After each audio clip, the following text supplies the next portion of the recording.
What's going on, guys? Welcome back, and this is Zach.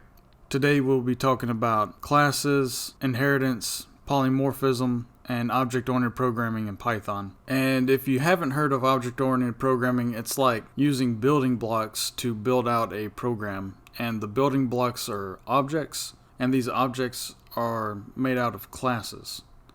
So, for an example, let's create a new file, and we'll say character.py, and then this character is going to be a class of character. And then in Python you have to initialize the character with a function def, and then the initialization function is init with 200 bars on each side, open bracket, close bracket, and then you have to pass in self. And then we'll cover what self is more here in a minute. And then in here you can also pass in other parameters. So we'll say self and name. And then we'll say self.name is equal to name. And we will make a new character real quick. We'll say character1 is equal to character. And we'll pass in the name John. And to print this out, we will come down, type in print character1 dot name. Save it, go to the command prompt, character.py, and it prints out John. And to explain what this is doing, we are creating an instance of this class character when we say character1 is equal to character. And in the open bracket, close bracket, we are passing in John, which is the name. This self and the init function refers to the instance itself, which is character1. This keeps character1 at its own little instance. And we can come down here and say character2 equal to character. And then here we will say max. And we will print this out. Character2.name, save it, go to the command prompt, character.py, John max. So now we've made two instances of the class character. And this initialization function is just like a constructor method. So when the character is first initialized, this constructor method, which is called init, is called, and in init, self is passed in, and then in that we're also given the variable name. But we can also add more things to it, like stats, we'll say, and then come down here, you'll have to say 100 and 150, just to show what's going on. And we'll say print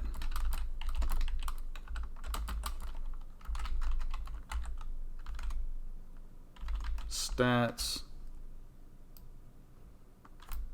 copy this, paste it down here, change this to character2, and then we'll also have to do self.stats equal to stats. Come back to the command prompt. I forgot to cast these to strings because it's an integer value.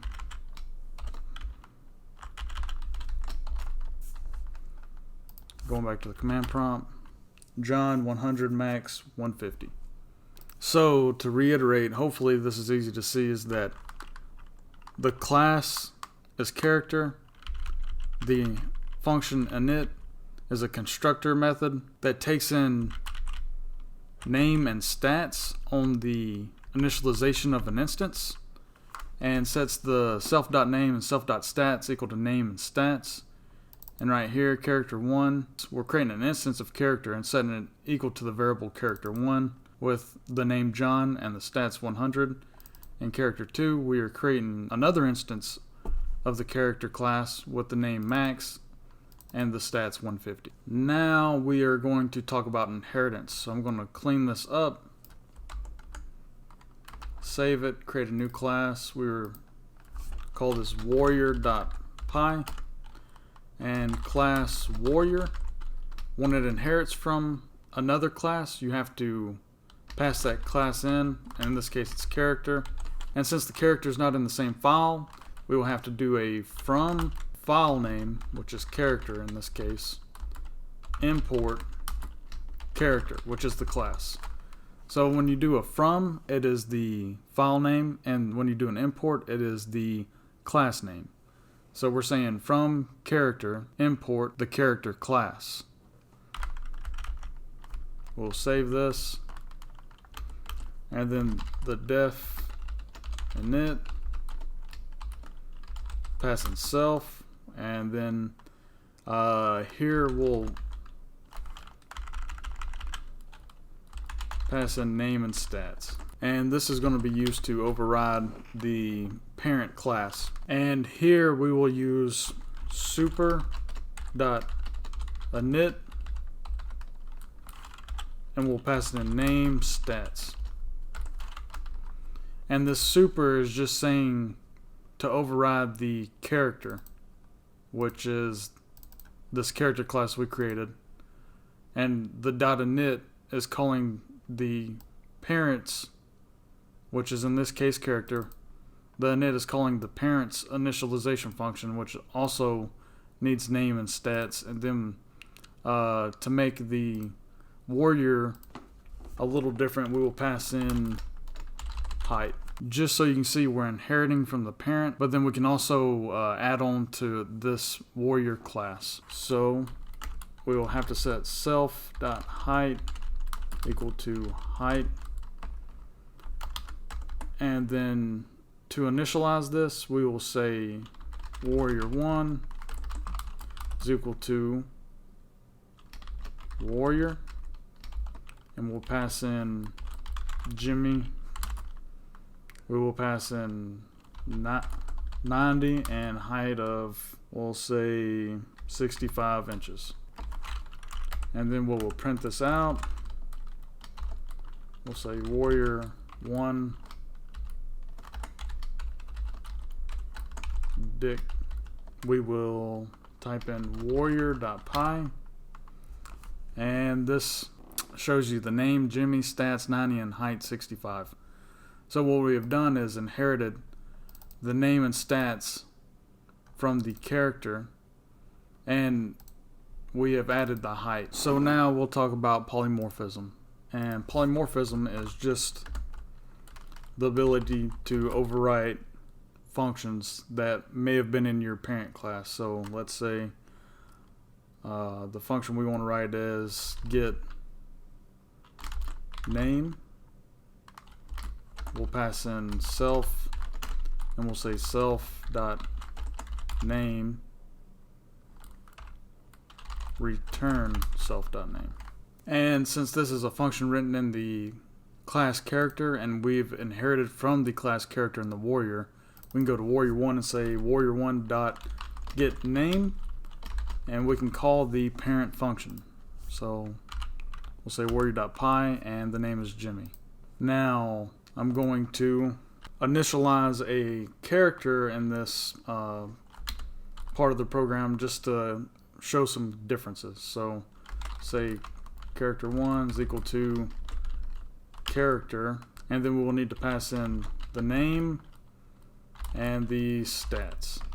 And then I'm going to print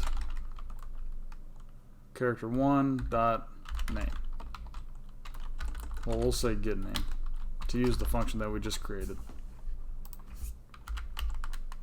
And now we've created a character in the warrior class with the name Max, and we've created a warrior named Jimmy. So just to show something real quick, if I tried to pass in another parameter here and then go back and try to run it, we will get an error because we're trying to pass in more arguments than what it can take. It takes 3 positional arguments before we're given, and the 4 it's talking about is that the self, character1's passed in, and then we passed in Max, the stats, and we tried to give it a height, but this is not a warrior class, it's a character class. So there you can see the warrior is inheriting from the character object, and then we're building on top of that, and the character cannot use what's in the child. Now back to polymorphism. Say we want to overwrite what the parent was doing with the get name. Pass in self again, and then here we will return get name plus this is your name. And then we'll come back to the command prompt, warrior.py, self.name. And then you can see both of them are using the function getName, but since character 1 is the parent, it is using the parent function. And since we are overriding the function and the child, you get the Jimmy, this is your name for the warrior, and just the Max for the parent. Now, an even more interesting thing about polymorphism is that instead of returning self.name, we can return super.getName, and this calls the parent function, and then we're also adding on to the parent function with this is your name. And you see we get Jimmy, this is your name, and Max. And literally this is calling the parent function and building it out more. So if we go back up here to the character and say plus this is the parent, and then we'll say new line, and we go back to warrior.py, or back to the command line and say warrior.py. See, this is Max, this is the parent, Jimmy, this is the parent, and then in the child we're saying this is your name. So that's a pretty neat concept of polymorphism, is that you can call the parent function and still add to it or just completely overwrite what you're wanting to do from the parent. And I'm going to make this self.name again and run it one last time just to show exactly what's going on. And this is saying Max, this is the parent, and this is Jimmy, this is your name. And what we did was completely overwrite the function here with when we didn't call the parent function with the super.getName, and this is what the parent function is doing. So to go over what we covered today, we covered object-oriented programming, which is just building blocks we use in programming through things called objects, and these objects are made out of classes. These classes are able to inherit fields and functions from the parent. And then we also covered polymorphism, where you can override functions that have been written in the parent. Next, I'm going to be starting a series on Python Flask for web development. And if you're liking this content, please like, comment, subscribe, and thank you for watching.